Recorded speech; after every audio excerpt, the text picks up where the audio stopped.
Her twins were 7 years old the morning one of them asked the question that broke the silence she'd been building for nearly a decade. They were sitting at the kitchen table in the apartment she rented on the second floor of a converted duplex in Cedar Falls, Iowa, a place with radiators that clanked like someone was trapped inside the walls and windows that let in just enough light to make the dust visible. Maya was braiding Lily's hair while Jonah ate cereal with the focus of a surgeon, each spoonful measured and deliberate the way he did everything. And Lily looked up at her mother with those wide brown eyes that had always seen too much and said, "Mama, how come we don't have grandparents?" Jonah stopped chewing. The spoon hovered, Maya's fingers stilled in her daughter's hair, and for exactly 4 seconds, she counted them the way she'd learned to count things when the world got too loud. 1 Mississippi, 2 Mississippi. The only sound was the radiator ticking its broken rhythm. She'd rehearsed answers to this question. She'd been rehearsing them since the twins were born, since before they were born, since the night she'd left North Carolina with a duffel bag and $220 in cash, and a pregnancy she hadn't told anyone about. She had answers ready, careful answers, age-appropriate answers. But what came out of her mouth was something she hadn't rehearsed at all. She said, "You do have grandparents." And then she said nothing else for a long time, because the truth was so much heavier than the lie, and she didn't know yet which one she was going to hand to her children. What she didn't know, what she couldn't have known sitting in that small kitchen with its chipped countertops and its smell of off-brand dish soap, was that the question would take her back to Garner, North Carolina, back to the house on Timber Creek Road, back to the people who had looked at her when she was 16 years old and decided she was no longer worth keeping. And what she would find when she got there would be nothing like what she'd left behind. Maya Elise. Whitfield was born on March 3, 1991, in a brick ranch house that sat on 2¼ acres at the end of a cul-de-sac in Garner, a town just south of Raleigh, where the suburbs thinned out into farmland, and everyone knew which family went to which church and how much their house was worth. Her father, Gerald Whitfield, was an electrical contractor who ran a crew of 6 men and came home every evening at 5:47, smelling like copper wire and the particular brand of hand soap he kept in the work van. Her mother, Diane, taught 3rd grade at Vandora Springs Elementary and kept the house the way she kept her classroom, organized, labeled, and governed by rules that were posted on the refrigerator in her careful handwriting. There were 3 Whitfield children.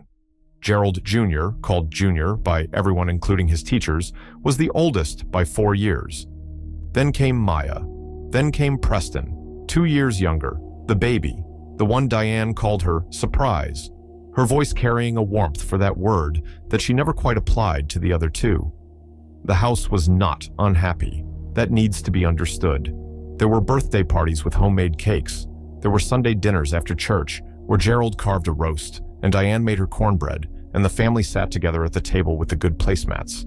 There were school plays attended, report cards magnetized to the refrigerator, family portraits taken every November at the J.C. Penney in the Raleigh Mall, where they all wore coordinated colors. Usually blue, because Diane said blue photographed well. From the outside, and for a long time from the inside too, the Whitfield family looked exactly like what they were supposed to look like. But Maya was different from her brothers in a way that became more visible as she got older, the way a crack in a foundation is invisible when the house is new, but widens with every season until you can't pretend it isn't there. She was louder. She asked more questions. She pushed back against the rules on the refrigerator, not with rebellion exactly, but with a persistent why that Gerald found disrespectful and Diane found exhausting. Junior never asked why. Junior did what he was told, got B+, played JV basketball, and moved through the house like a guest who didn't want to disturb the furniture. Preston was too young and too adored to cause friction. Maya was the one who came home with paint on her clothes from art class and forgot to take off her shoes at the door. Maya was the one who argued that the bedtime posted on the refrigerator didn't make sense because she wasn't tired at 9 o'clock, and lying in bed staring at the ceiling for an hour was a waste of time. Maya was the one who, at 12, told her mother that the family portrait outfits were stupid and she wanted to wear her own clothes. Diane's face had gone tight the way it did. Not angry exactly, but something worse, something controlled and cold, a withdrawal of warmth so precise it felt surgical. "You'll wear what the family wears," Diane said. "That's what family means." Maya wore the blue sweater. She wore it every year, but something in her had started keeping score, tallying the moments when she was corrected and her brothers were not, when her questions were treated as problems and Junior's silence was treated as maturity, when Preston could leave his shoes by the door and Diane would pick them up without a word, but Maya's shoes left in the same spot would trigger a lecture about responsibility and respect, and how some people in this family think the rules don't apply to them. She was not imagining it. Children rarely imagine these things. They lack the sophistication to invent patterns of favoritism. They simply feel them, the way you feel a room go cold when someone opens a window you can't see. By the time Maya was 15, she had become the person the family organized itself against. Not consciously, not with malice, probably, but the dynamic had calcified into something structural. Junior was the responsible one, Preston was the sweet one, and Maya was the difficult one, and once that architecture was in place, everything she did was interpreted through it. When she got an A in English, Diane said, "See what you can do when you try," as if the achievement were evidence of all the previous failures, rather than a thing to be celebrated on its own terms. When she stayed out 20 minutes past curfew at a friend's house, 20 minutes, not hours, not with boys, not with alcohol, just 20 minutes of losing track of time the way any 15-year-old might. Gerald grounded her for 2 weeks. Junior had missed curfew by over an hour the previous month. He'd gotten a conversation. Maya pointed this out, and Gerald's face had darkened the way a sky darkens before a storm that's been building all day. "Don't you compare yourself to your brother," he said. "Your brother has earned our trust. You haven't." She wanted to ask what she had done to lose it, what specific crime she had committed that made her the one who had to earn what her brothers were given freely. But she was 15, and she didn't have those words yet, didn't have the framework to articulate what she felt, which was that she had been tried and convicted in a courtroom she'd never been allowed to enter, for a crime no one would name. The summer before her junior year, Maya got a job at a frozen yogurt shop called Swirls on Event Ferry Road, 4 miles from the house. She worked 18 hours a week at $6.25 an hour, took the bus both ways, saved her money in a shoebox under her bed. She liked working. She liked the clarity of it, the transactional honesty of labor exchanged for money, the fact that her manager, a college student named Denise, told her she was doing a good job and meant it without any trailing clause about what she could do if she really tried. At Swirls, Maya was just a girl who showed up on time and cleaned the machines without being asked and remembered the names of the regulars. She was not the difficult one. She was just Maya. That was the summer she met Caleb Porter. He came into the shop every Thursday evening around 7:15, ordered a medium vanilla with cookie dough crumbles, and sat at the corner table doing homework. He was 17, a rising senior at a different school, thin and serious looking, with glasses that were always slightly crooked, and a way of listening to people that made you feel like what you were saying was the most important thing anyone had ever said. He asked her name on his 3rd visit. He asked for her number on his 5th. She gave it to him, and for 6 weeks they texted constantly, the breathless, all-consuming communication of first love, where every message is a revelation and every silence is a crisis. They went on 4 proper dates: a movie, a walk around Lake Johnson, a meal at a Waffle House where they sat for 3 hours and barely ate, a drive out to Jordan Lake where they parked and talked until midnight, and he kissed her, and it was the first kiss of her life, and it was gentle and slightly awkward, and she thought about it for 9 days straight. Maya did not tell her parents about Caleb. This was not because she was ashamed of him. It was because she understood, with the instinct of someone who has been watched and judged for years, that introducing a boyfriend into the Whitfield household would give Gerald and Diane new ammunition, new evidence for the prosecution's case that Maya was the one who couldn't be trusted, the one who was veering off course, while her brothers walked the straight line. She was right to be cautious, but caution was not enough. On October 14th, a Tuesday, Diane found the texts. Maya had left her phone on the kitchen counter while she showered. A small carelessness, the kind of mistake that in a different family would have meant nothing. But in the Whitfield house was a breach in a wall that someone was always watching.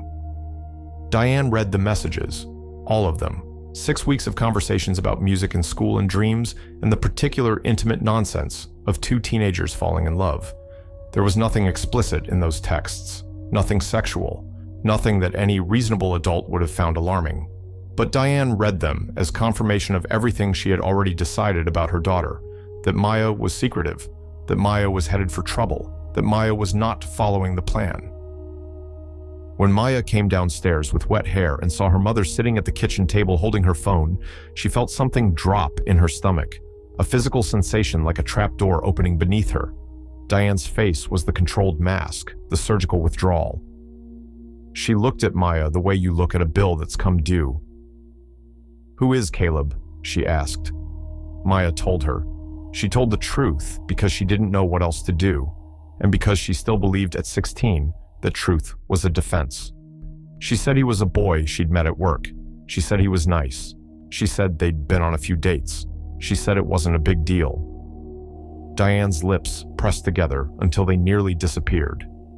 "Not a big deal," she repeated, and the repetition turned Maya's words into something small and stupid.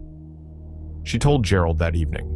Gerald didn't ask questions. He didn't ask who the boy was, where he went to school, whether he treated Maya well. He asked one question: how long has this been going on behind our backs? Behind our backs. As if dating a boy from a frozen yogurt shop were an act of espionage. As if a 16-year-old having a first boyfriend were a betrayal of national security. Maya tried to explain. She tried to say that she hadn't told them because she knew they'd react exactly like this. But that sentence, "I didn't tell you because I knew you'd overreact," is the one sentence guaranteed to make the overreaction worse, and Gerald's face went from dark to closed, a door slamming shut, and he said, "You're done with that boy. You're done with that job, and you can go to your room and think about whether you want to be part of this family or not. Part of this family." The phrase landed like a verdict, not a warning. A verdict. Maya went to her room. She sat on her bed in the dark and felt the walls of the Whitfield house pressing in the way they always did. Except now they were pressing harder, and the crack in the foundation had reached the surface, and she could see it clearly for the first time. The truth that she had been feeling for years but couldn't name. She was not the difficult one. They had made her the difficult one. And the difference between those two things was the difference between a flaw and a frame job. She didn't stop seeing Caleb. She couldn't. He was the only person in her life who didn't look at her through the lens of what she was supposed to be, and at 16 that felt like oxygen when you've been breathing thin air for years. She was careful. She saw him at school events, at the library, in stolen 45-minute windows between the end of school and the time she was expected home. For 2 months, she managed it. She managed the double life, the constant calculations, the exhausting vigilance of someone who knows they're being watched. And then, on December 19th, she got caught. Preston saw them. Preston, her baby brother, 12 years old, the sweet one, saw Maya and Caleb holding hands outside the public library and told their mother before Maya even got home. He probably didn't understand what he was doing. He probably thought he was sharing interesting news. But in the Whitfield house, information was currency, and Preston had just deposited a fortune into Diane's account. The confrontation that night was unlike anything that had come before. Gerald didn't raise his voice. That would have been better. That would have been human. That would have been something Maya could have pushed back against. Instead, he spoke in a low, measured tone that was worse than shouting, because it sounded like a man who had made a decision and was simply informing the defendant. He said that trust was the foundation of a family. He said that Maya had destroyed that foundation not once, but twice. He said that she had been given a clear instruction and had chosen to defy it, and that choice had consequences. Diane sat beside him on the couch with her hands folded in her lap and said nothing, which was its own kind of violence, the silence of someone who is allowing something terrible to happen and calling it agreement. Maya stood in the living room doorway and felt the ground shifting beneath her. She said, "He's a good person. He's kind to me. He makes me feel like I'm not broken." And Gerald said, "Nobody said you were broken, Maya," which was perhaps the most dishonest sentence ever spoken in that house, because everything they had done for 16 years had said exactly that. Every correction, every comparison, every time her name was spoken with that particular tired disappointment that Diane had perfected. And then Gerald said the thing that ended her childhood. He said, "If you walk out that door to see that boy again, don't bother coming back." He said it calmly. He said it the way you'd state a return policy. And Maya, standing in the doorway of the only home she'd ever known, looked at her mother and waited. She waited for Diane to say something, to intervene, to say, "Gerald, she's 16, she's our daughter. We don't throw our children away over a boy from a yogurt shop." Diane didn't speak. She looked at Maya and her eyes were dry, and her hands were still folded, and she gave the smallest nod, not to Maya, but to Gerald, a nod of alignment, of solidarity, of a united front against the enemy in their living room. Maya went upstairs. She packed a duffel bag. She put in 3 changes of clothes, her toothbrush, her phone charger, her shoebox of savings, $487 from months of work at Swirls, and a photograph of herself at age 6 sitting on her grandmother's lap, the only picture she had of a person in her family who had looked at her like she was enough. She walked back downstairs. Gerald was still on the couch. Diane was in the kitchen, running water, doing dishes, as if the destruction of her family were a routine evening that required tidying up afterward. Neither of them stopped her. Neither of them stood up. Junior was in his room with his door closed. Preston was somewhere. She didn't see him. She walked out the front door of the house on Timber Creek Road on December 19th, 2007, at 8:43 in the evening. She was 16 years old. The temperature was 34 degrees. She was wearing a jacket that wasn't warm enough because she hadn't packed for weather, she'd packed for survival. She walked to the bus stop at the end of the cul-de-sac and sat on the bench and waited, and nobody came after her. Not her father, not her mother, not either of her brothers. She sat on that bench for 22 minutes until the bus came, and in those 22 minutes, the cold seeped through her jacket and into her skin, and she understood something that would take years to fully articulate, but that she felt in her body like a fact. She had not left. She had been released, discarded, set free the way you set free something you no longer want. Not with love, not with ceremony, but with the quiet relief of someone unburdening themselves of a problem they were tired of solving. Caleb's family took her in for 11 days.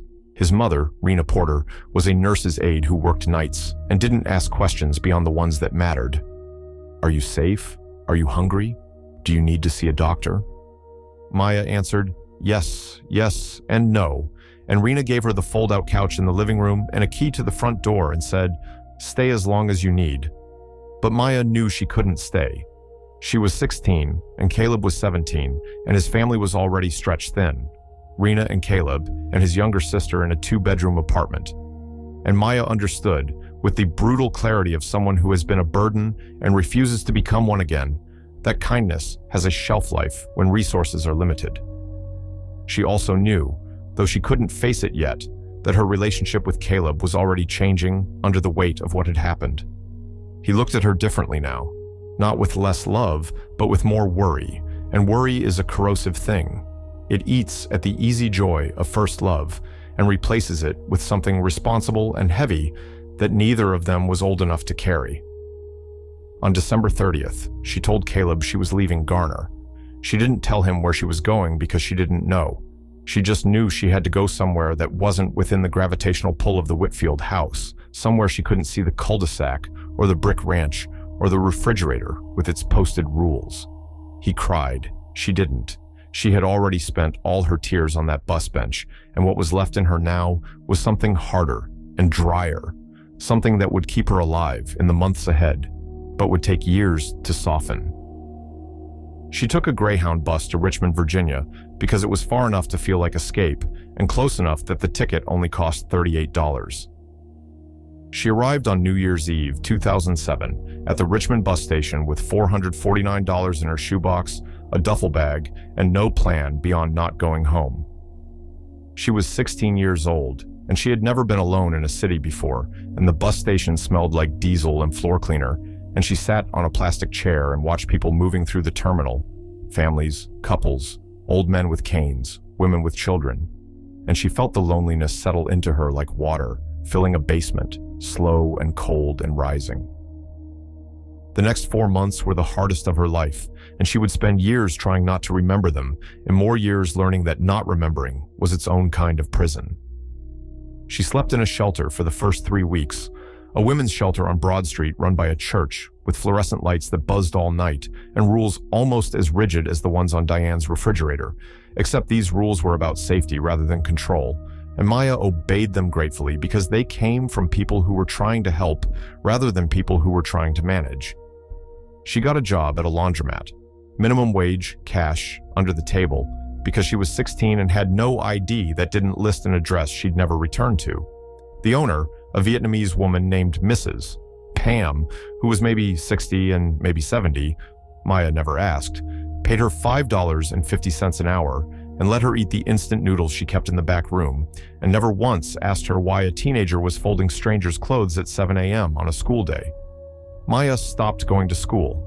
This was the loss that cut deepest, though she didn't recognize it at the time.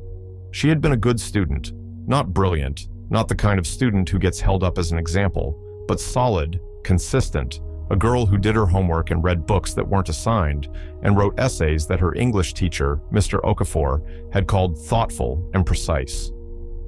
Losing school meant losing the last structure in her life, the last place where effort was rewarded with something tangible, and without it, she felt herself becoming formless, a person defined only by what she lacked.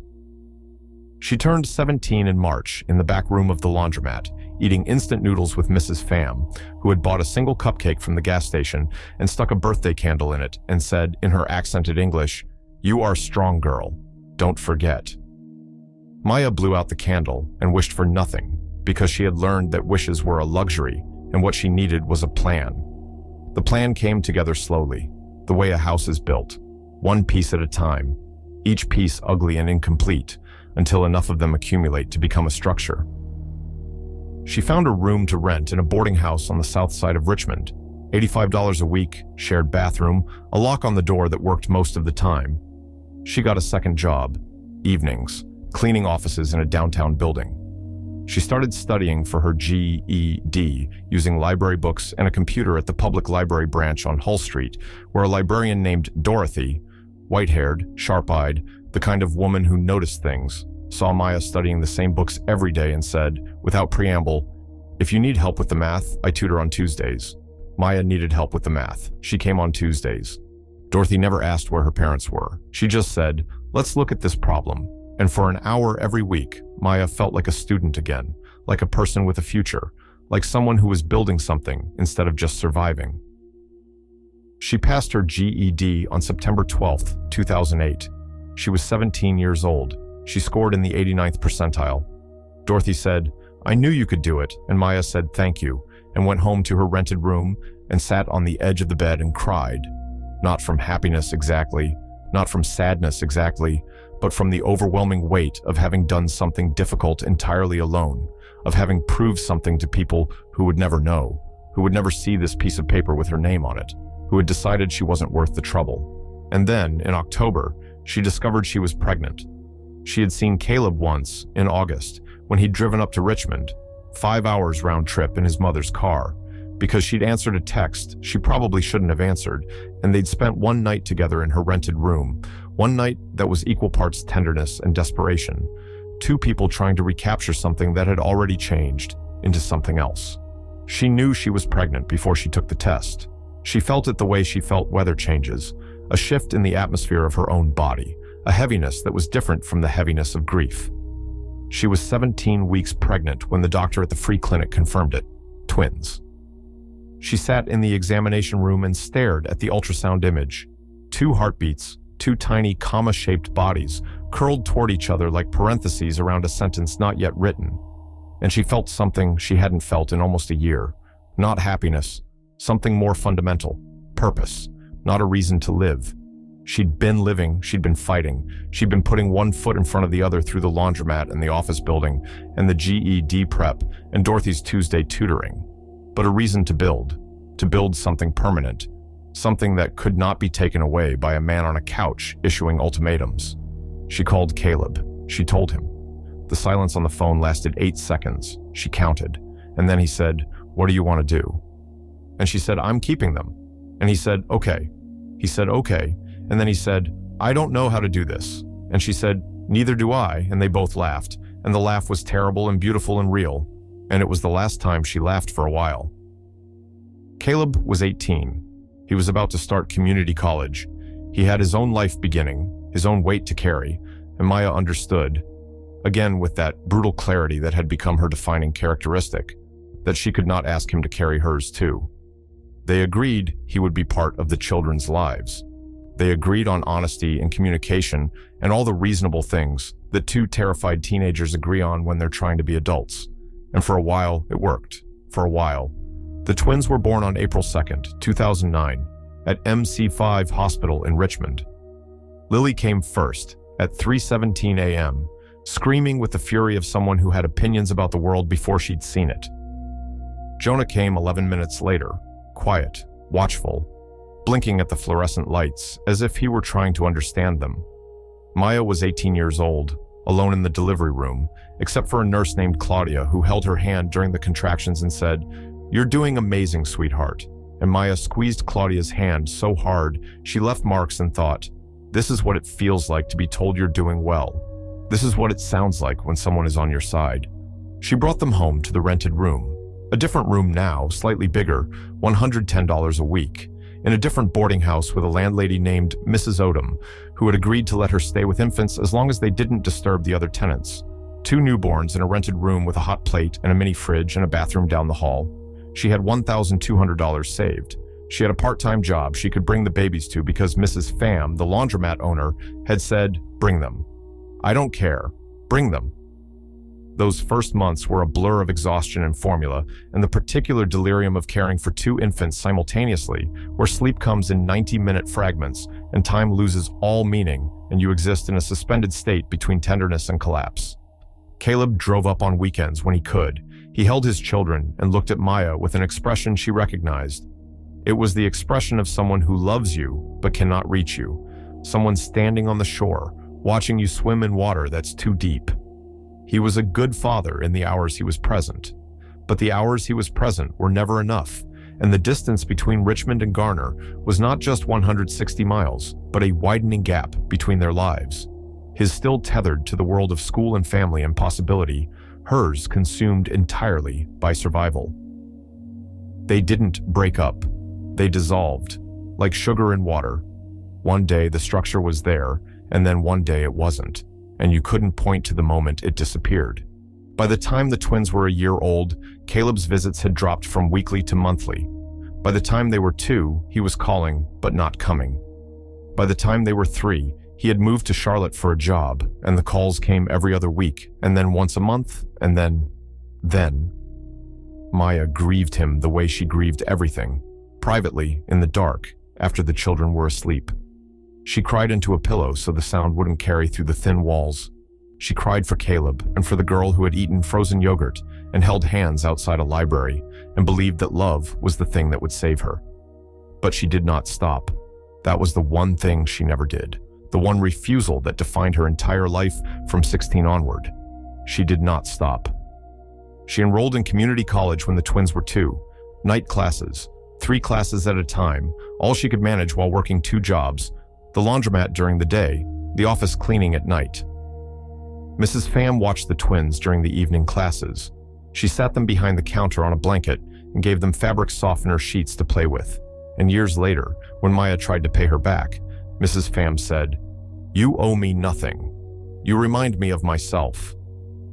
And Maya never found out what she meant by that, because Mrs. Pham retired 6 months later and moved to Houston to live with her daughter, and they lost touch the way people do when their lives are too full of the present to hold on to the past. It took Maya 6 years. 6 years of night classes, 6 years of textbooks, read on bus rides and assignments written after midnight, and exams taken on 4 hours of sleep.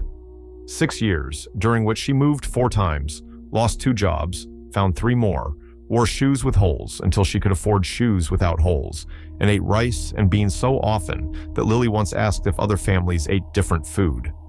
She got her associate degree in 2013. She got her bachelor's in nursing in 2015 from a state university program for non-traditional students that accepted her transfer credits and offered a partial scholarship based on her GPA, which was 3.71, which she earned while raising twins alone in a city where she had no family, no safety net, no one to call at 2 a.m. when Jonah had a fever, and she didn't know if it was serious enough for the emergency room. She became a registered nurse. She passed her NCLEX on the first attempt. She got a job at a hospital in Cedar Falls, Iowa, because they were hiring, and because Iowa was far from North Carolina, and because sometimes the decision about where to build your life is made not by what draws you to a place, but by what you're willing to put between yourself and the place you came from. Cedar Falls was good to them, not easy. Nothing in Maya's life had been easy, and she'd stopped expecting easy the way you stop expecting a season that never comes. But good.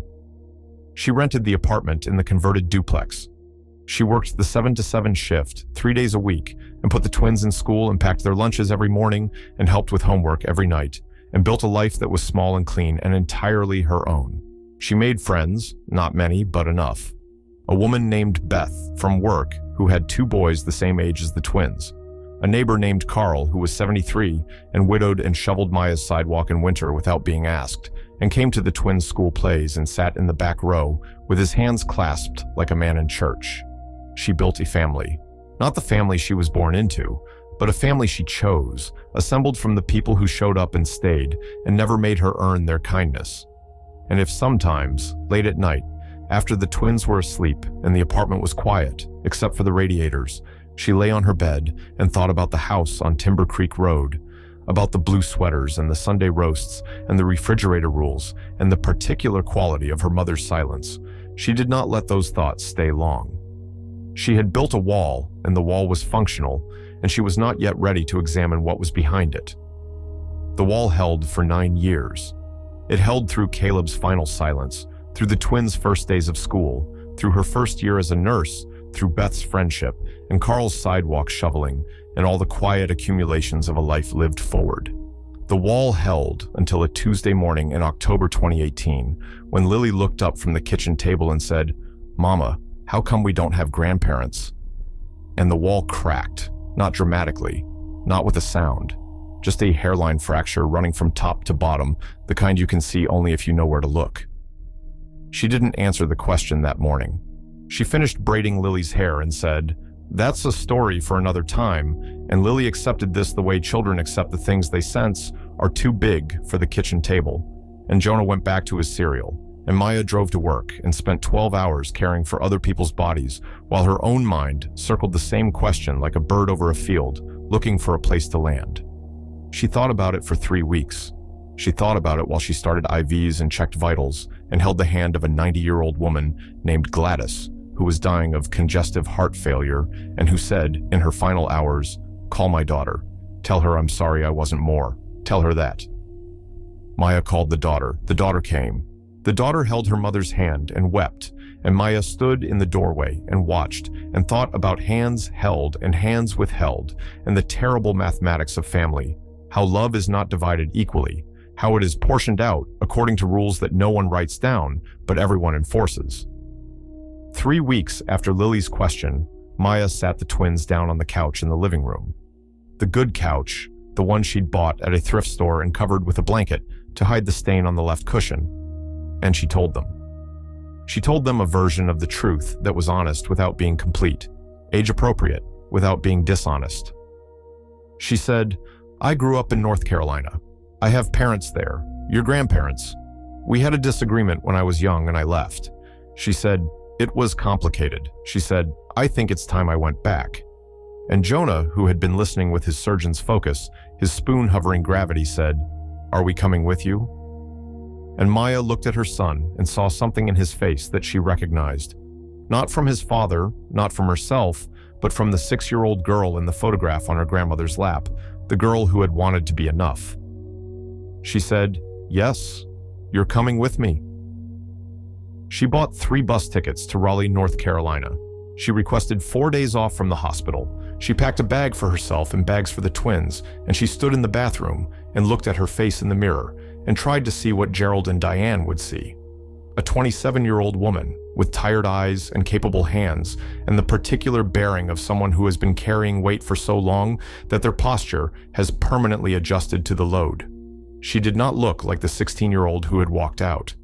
She looked like what that 16-year-old had become, which was something harder and stronger and sadder and more real.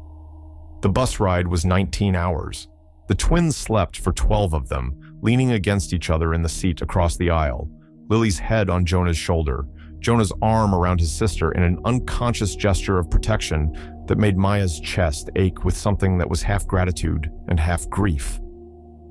She watched the landscape change through the window, the flat fields of the Midwest giving way to the rolling green of the Mid-Atlantic, the trees thickening, the air visible through the glass, becoming heavier, more southern, more familiar.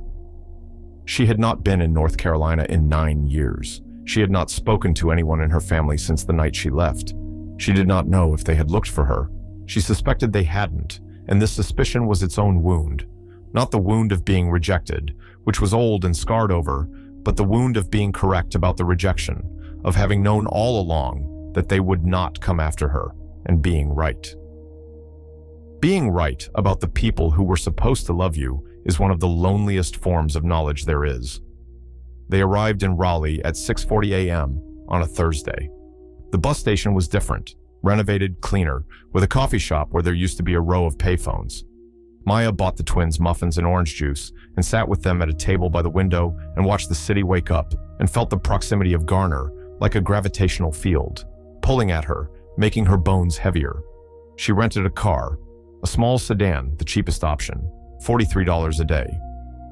She drove south on Highway 70 toward Garner, and the road was the same, and the trees were the same, and the light falling through the windshield was the same amber gold October light that she remembered from childhood, the light that made the fields look like they were glowing from inside, and she thought, the world doesn't change just because you leave it. It keeps being beautiful whether you're there to see it or not. She drove past the house first.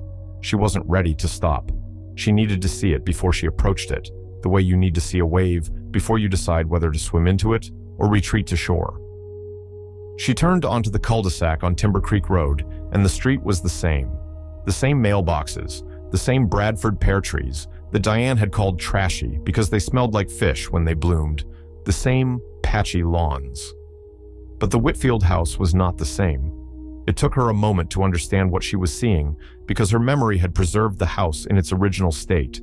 The mowed lawn, the trimmed hedges, the clean gutters, the appearance of order that Gerald and Diane had maintained with the same relentless discipline they'd applied to their children. The lawn was overgrown, not wildly, not abandoned, but neglected. The grass too long by several weeks, the edging undone, the flower beds along the front walk choked with weeds. The gutters were sagging. One of the shutters on the second floor was hanging at an angle that made the house look like it was squinting. The driveway had a crack running down the center that hadn't been there before, a jagged line like a scar. The rose bushes that Diane had planted along the side of the house, the ones she'd tended with the same precision she applied to everything, the ones she'd pruned every March and fertilized every April and watered every evening from May through September, were dead. Not dormant, dead, brown, skeletal, bent like old wire.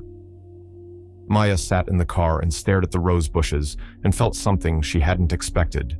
Not satisfaction, not vindication, something more like dread. Because houses don't decay unless the people inside them decay first, and whatever she was about to find behind that front door was going to be something she couldn't prepare for. She parked. She got the twins out of the car. They stood on the sidewalk, two 7-year-olds in a town they'd never been to, looking at a house that meant nothing to them and everything to their mother. Lily said, "Is this where you grew up?" Maya said, "Yes." Jonah said, "It looks sad." Maya took a breath. She took their hands.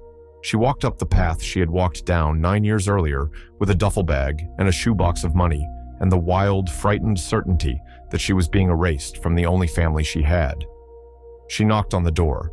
The sound was hollow. She waited. 14 seconds. She heard movement inside. Slow, shuffling, the sound of someone who takes a long time to get from one room to another. The door opened. Gerald Whitfield stood in the doorway of his house, looking at his daughter, and he was not the man she remembered. He was 61 years old and he looked 75. He had lost weight.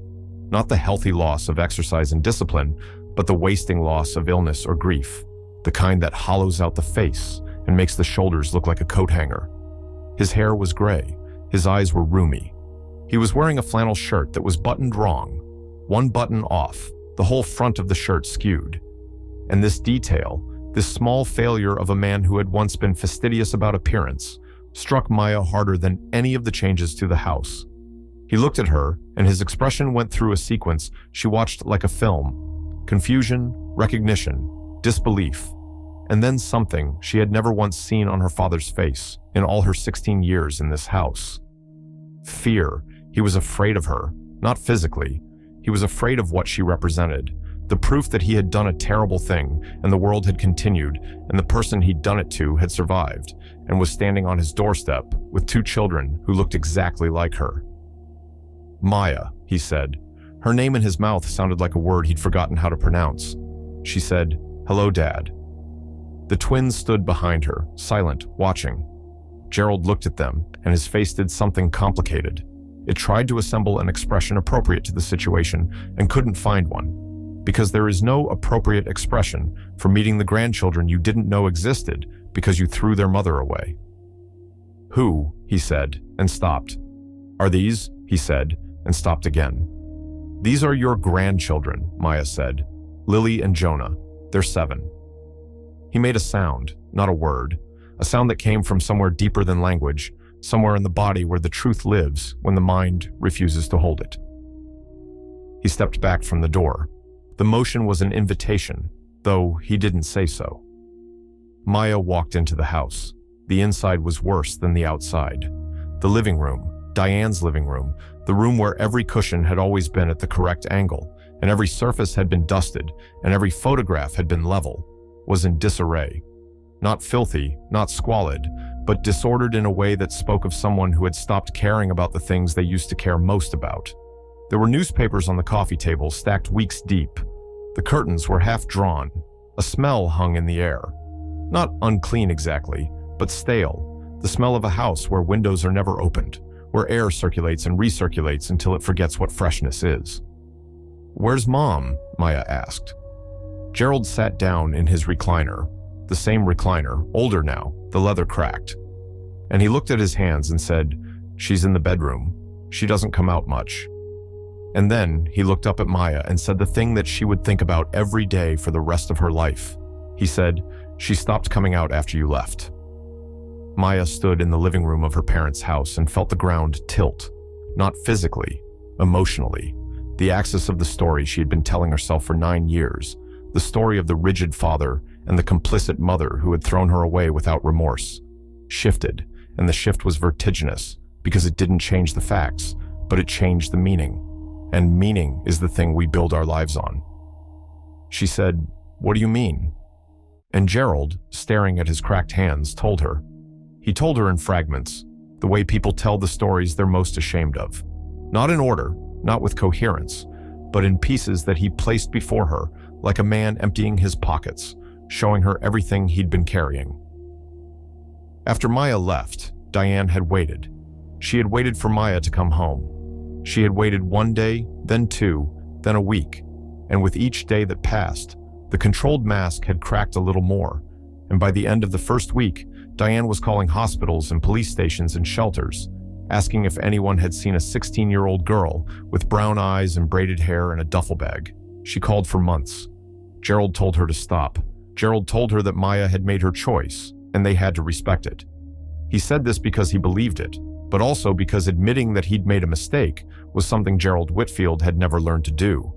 It was the one skill his own father hadn't taught him, the one tool missing from his contractor's belt, and without it, he was helpless in the face of his own culpability. So he held the line. He maintained the position. He told Diane and Junior and Preston that Maya was a lesson in consequences.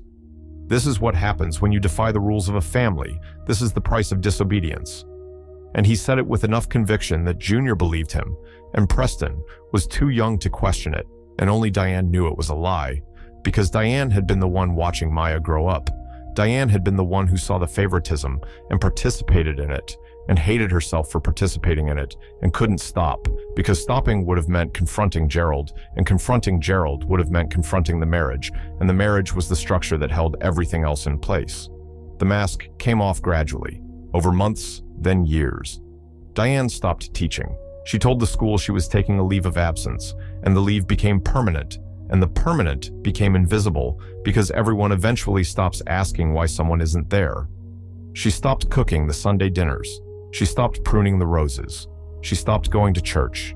She retreated, room by room, from the life she had built, until the only room left was the bedroom, and there she stayed, in the bed she'd shared with Gerald for 30 years, with the curtains drawn and the television on, and the guilt of what she'd allowed to happen to her daughter pressing down on her like soil on a coffin.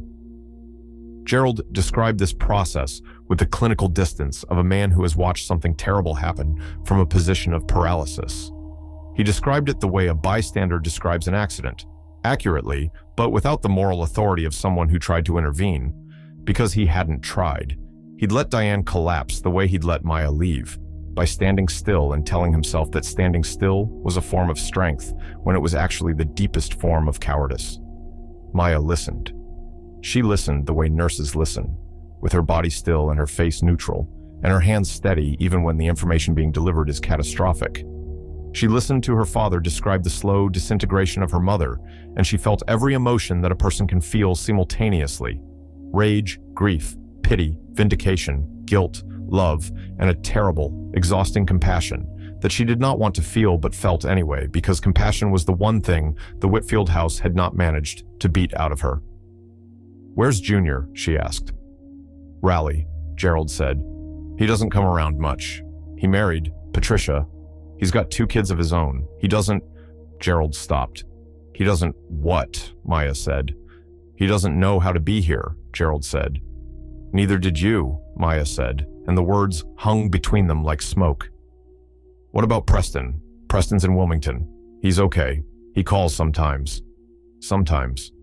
Maya looked at her father and saw the ruins of a man who had spent his entire life maintaining control and had lost everything, because control is not the same as care, and authority is not the same as love. And when you build a family on rules instead of grace, the family stands only as long as everyone obeys. And the moment someone doesn't, the moment a 16-year-old girl loves a boy from a yogurt shop and refuses to apologize for it, the whole structure comes down like a house built on sand. She went to see Diane. She walked down the hallway she'd walked 1,000 times as a child, past the family portrait from 2005, the last one they'd taken, all of them in blue, all of them smiling the way you smile when you've been told to. And she opened the bedroom door. The curtains were drawn. The room smelled like lavender lotion and something else, something medicinal, the sharp, sweet scent of someone who takes too many pills or not enough. Diane was in the bed. She was 58 years old, and she looked ancient. Not old, ancient, as if time had moved differently for her, had compressed and thickened until every year weighed 5. Her hair, once brown and always styled, was white and uncombed. Her face was lined in a way that didn't suggest aging so much as a long contraction, a face that had been tightening for years, pulling inward, clenching against something it couldn't expel. She was watching a television that was mounted on the wall across from the bed, some game show. The volume was low. She didn't look up when the door opened. She said, "Gerald, I told you I don't want lunch." And Maya said, "It's not Gerald." And Diane looked at her daughter in the controlled mask. The mask that had been Diane's signature, her armor, her defining feature for as long as Maya could remember. The mask broke. It didn't crack or slip. It shattered. Diane's face collapsed inward, and she made a sound that Maya would later describe to Beth as the sound of someone who has been holding their breath for 9 years and finally exhales, a sound that was both release and agony, that contained everything she'd refused to say and feel and acknowledge since the night she'd stood at the kitchen sink washing dishes while her daughter walked out the door. "Mama," Maya said. She hadn't planned to say that. She'd planned to say Diane or Mom or nothing at all. But the word came up from somewhere below planning, somewhere old and young at the same time, and it came out soft, and it crossed the room like a hand extended. Diane reached for her. Her arms came up from the bed with a jerky, desperate motion, the motion of someone who is afraid the hallucination will disappear if they don't grab it. Maya crossed the room. She sat on the edge of the bed. She let her mother hold her. Diane's grip was fierce and fragile, the grip of someone who has no strength left and is using all of it. She said Maya's name. She said it over and over like a prayer, like a spell against disappearance. She said, "I'm sorry, I'm sorry, I'm sorry." She said it until the words lost their shape and became sound, became breath, became the raw, unedited noise of a woman confronting the worst thing she'd ever done. Maya held her mother and felt the smallness of her. Diane had always seemed large, imposing, a presence that filled rooms and governed households, but she was small now, reduced, the way a fire is reduced when there's nothing left to burn. "I know," Maya said. She didn't say it's okay because it wasn't okay. She didn't say "I forgive you" because she didn't know yet if that was true. She said "I know," which was honest without being complete, which acknowledged the apology without accepting it, which left room for the future without pretending the past hadn't happened. It was the most she could give. It was enough for the moment. The twins met their grandmother that afternoon. Maya brought them into the bedroom, and Diane saw them and started crying again. But this time, the crying was different. It had wonder in it, the tears of someone seeing something beautiful they thought they'd never see. Lily, with her mother's directness, walked straight to the bed and said, "Are you our grandma?" Diane looked at this child who existed because Maya had survived, because Maya had fought and worked and built a life from nothing, because Maya had refused to be destroyed by the people who were supposed to protect her, and said, "Yes, I'm your grandma." Jonah stood back, watching with his careful eyes, and then he did something that Maya hadn't expected. He walked to the bedside table and picked up a framed photograph that had been lying face down. A picture of Maya at 6 years old, sitting on her grandmother's lap, the same photograph Maya had packed in her duffel bag 9 years ago. Except this was a different copy, the original, the one Diane had kept. He said, "Mom, you look the same." And Maya looked at the photograph and at her son and at her mother's wrecked, hopeful, terrified face and thought, "No, none of us look the same. That's the whole point." She stayed 4 days. 4 days in the house on Timber Creek Road, sleeping in her old room, which had been left untouched, a museum of the girl she'd been. The posters still on the walls, the books still on the shelf, as if Diane had been waiting for her to come home and wanted everything to be exactly as she'd left it, which was both touching and devastating, both a gesture of love and a monument to the failure to act on it when it mattered. During those 4 days, she cleaned the house, she mowed the lawn, she fixed the hanging shutter with tools from Gerald's workshop in the garage. She cooked dinners that the 4 of them ate together, Gerald, Diane, and the twins, at the same kitchen table where the rules had once been posted on the refrigerator. The rules were gone. The refrigerator was bare, except for a few coupons and a magnet from a dentist's office. Gerald was quiet during meals. He watched his grandchildren with an expression that was hard to read. Wonder, yes, but also the particular pain of a man who understands that the best things in front of him exist in spite of him, not because of him. He didn't apologize, not directly, not in words.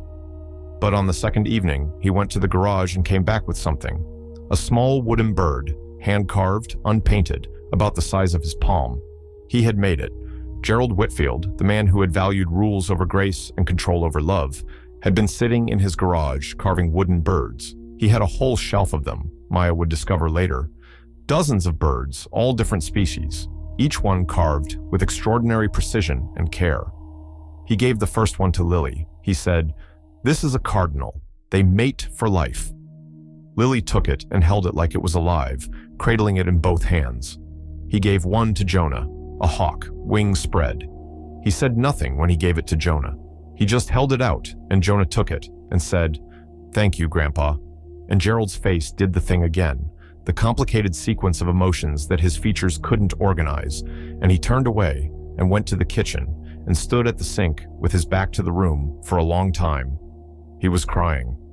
Maya knew it. She let him have it. Some tears need to be private, even when everyone in the room knows they're happening. On the third day, Junior came. He drove from Raleigh, 15 miles, a distance that might as well have been 1,000 for how rarely he'd traveled it. He was 31, thick-set, wearing khakis and a polo shirt, looking exactly like what he was. A man who had inherited his father's rigidity without the underlying guilt that might have eventually cracked it open. He walked into the house and saw Maya and said, "Hey," as if she'd been gone a week instead of 9 years. And Maya said, "Hey." And the flatness of the exchange contained everything that was wrong between them and everything that might never be fixed. They sat on the front porch while the twins played in the yard, Lily running, Jonah walking slowly along the perimeter of the property, examining things, the way he examined everything. And Junior said, "I didn't know where you were." Maya said, "You didn't look." And Junior was quiet for a minute and then said, "No, I didn't." And that was the conversation. That was all of it. Not an apology, not an explanation, just an admission, plain and unadorned. And Maya took it because it was honest. And sometimes honesty is the only thing on offer, and you take it or you take nothing. Preston called that evening. He didn't come. Wilmington was 4 hours away and he had a work shift he couldn't miss, or said he couldn't miss, and Maya understood that the couldn't contained a wouldn't that she chose not to examine. But he called, and they talked for 40 minutes, and Preston cried on the phone and said, "I told Mom. I shouldn't have told Mom. I was 12. I didn't know." And Maya said, "I know. You were a kid. It's not on you." And she meant it. The sins of the Whitfield house had never been Preston's, and whatever he carried, and it was clear he carried something, that the weight of being the informant in a story that ended in exile had shaped him in ways he was still discovering. It was not the same weight as hers, or Gerald's, or Diane's. On the fourth day, Maya sat with Diane in the bedroom. The curtains were open now. Maya had opened them on the first morning, and Diane had flinched at the light, but hadn't asked her to close them. And each day the light had stayed a little longer, and Diane had flinched a little less. They sat side by side on the bed, and Maya said, "I need you to hear something." And Diane said, "Anything." And Maya told her. She told her everything. The bus bench, the shelter, Mrs. Pham and the laundromat, the rented rooms, the GED, Dorothy and the Tuesday tutoring, the pregnancy, the twins' birth, the 6 years of night classes, the nursing degree, the move to Iowa, the life she'd built from the materials of her own refusal to die. She told it plainly, without drama, without accusation. She told it the way a nurse gives a report, accurate, thorough, and steady. And Diane listened, and with each piece of the story, her face changed, not crumbling this time, but opening, the way a flower opens in time-lapse, all at once, as if something inside her was finally seeing the full shape of what had happened, the full cost of the night. She stood at the kitchen sink and let the water run. When Maya finished, Diane said, "I should have stopped him." Maya said, "Yes." Diane said, "I was afraid of him, not physically. I was afraid that if I fought him, the whole thing would fall apart. The marriage, the family, everything." Maya said, "It fell apart anyway." Diane said, "I know." They sat with that. They sat with the truth of it, the irony of it. That the thing Diane had sacrificed her daughter to preserve had been destroyed by that very sacrifice. That the family she'd been protecting had disintegrated precisely because she'd chosen the family over the child, and in doing so had revealed that the family was never what it pretended to be. "Forgiveness," Maya said. "I don't know if I can give you that yet. Maybe not ever, but I can give you this. I can let you know them."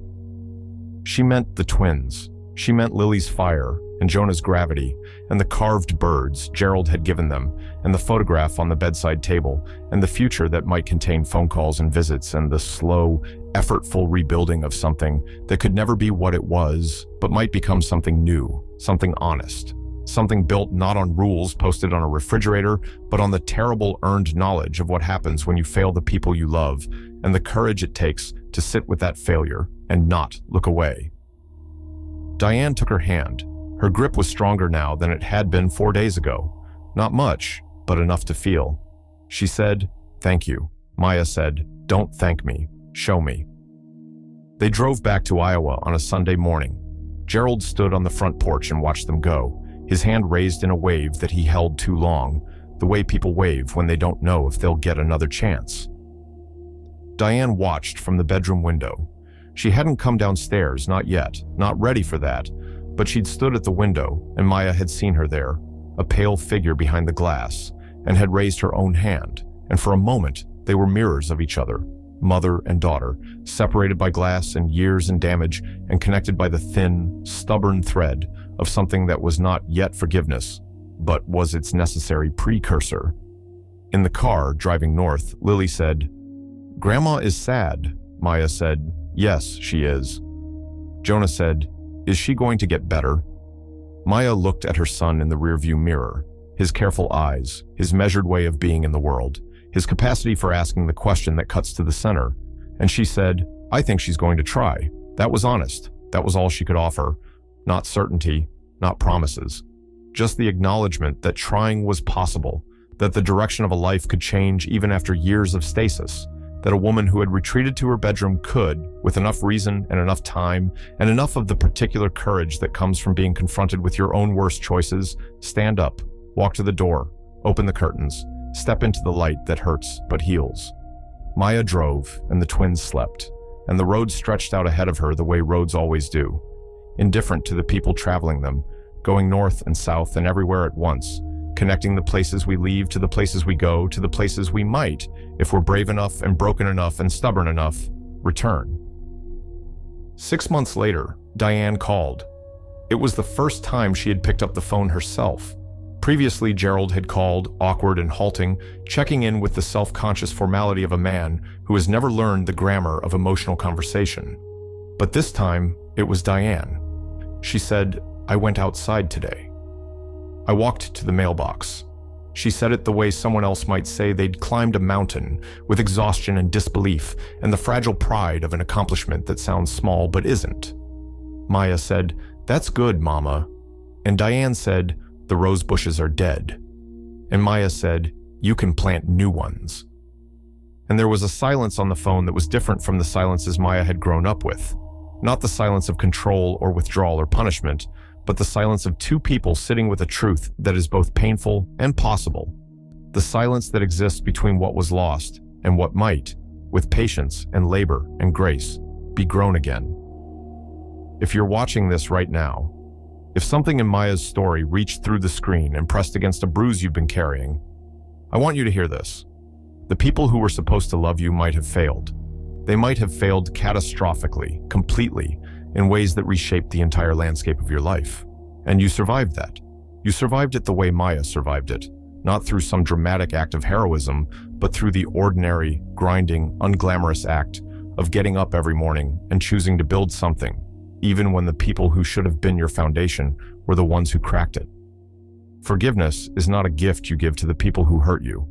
It's a door you open in yourself, and you decide when to open it, and how far, and whether to walk through it at all.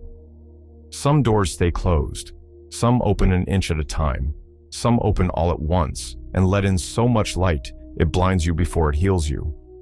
Whatever your door looks like, you are not wrong for how you handle it.